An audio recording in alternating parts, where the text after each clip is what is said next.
IAS का exam clear किया है और 113वीं रैंक लेकर आई है। मैंने सिविल सर्विसेज एग्जाम 2022 में ऑल इंडिया रैंक 113 प्राप्त की है। मैंने एक साल जॉब की है टाटा मोटर्स में, पूना में।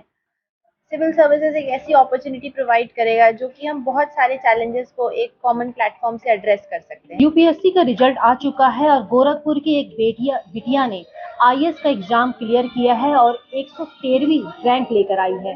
ये अपने आप में बहुत ही ज्यादा खुशी की बात है और मैं आपकी मुलाकात सीधा करवाती हूँ।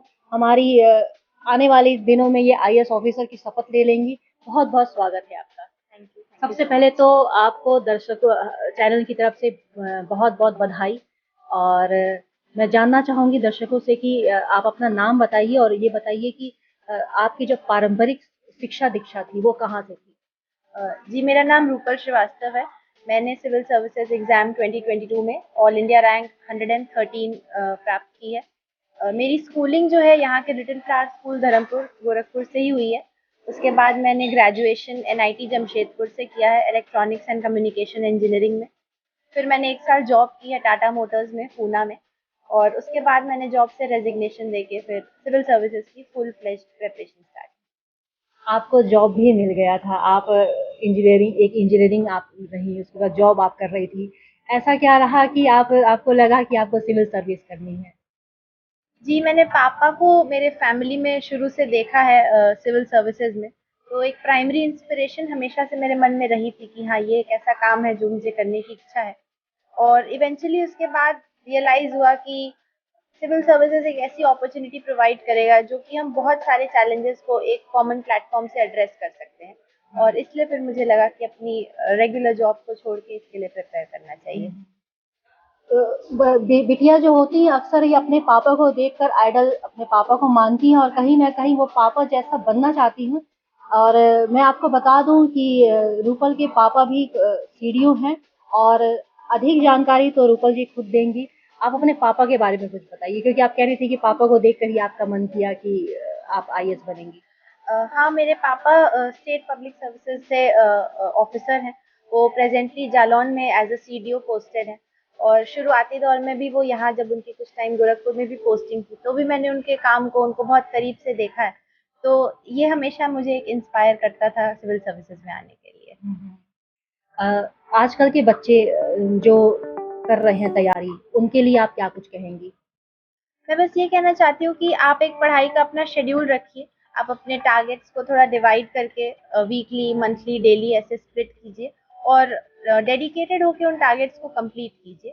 थोड़ा डिसिप्लिन चाहिए और थोड़ा पेशेंस लगेगा, बट हो जाएगा। अच्छा, एक चीज और था कि आपने कितने अटेम्प्ट में ये आईएएस का जो क्वालिफाई किया है। जी, ये मेरा थर्ड अटेम्प्ट था।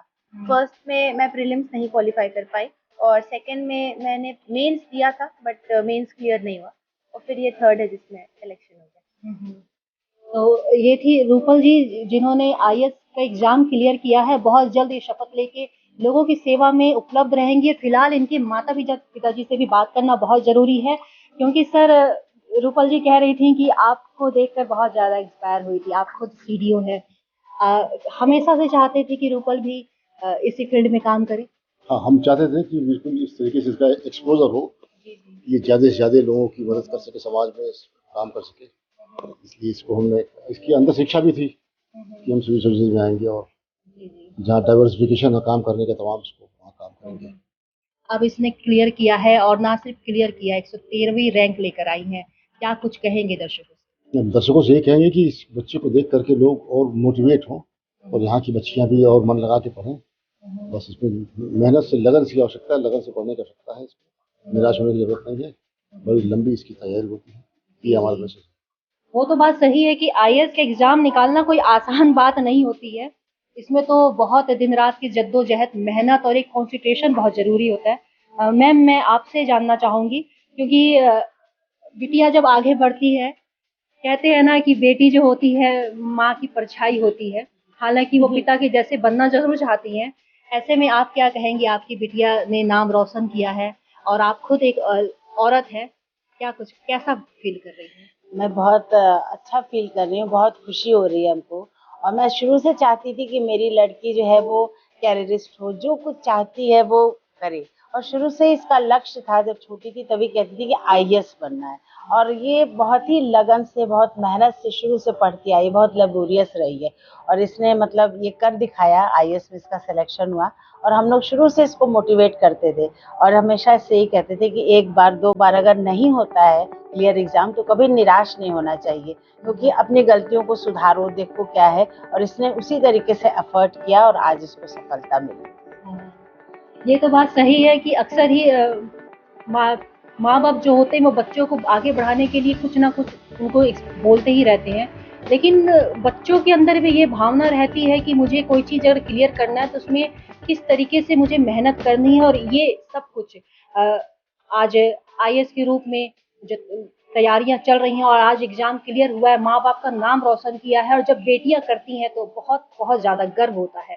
नेक्स्ट न्यूज लाइव के लिए दिलजीत कौर।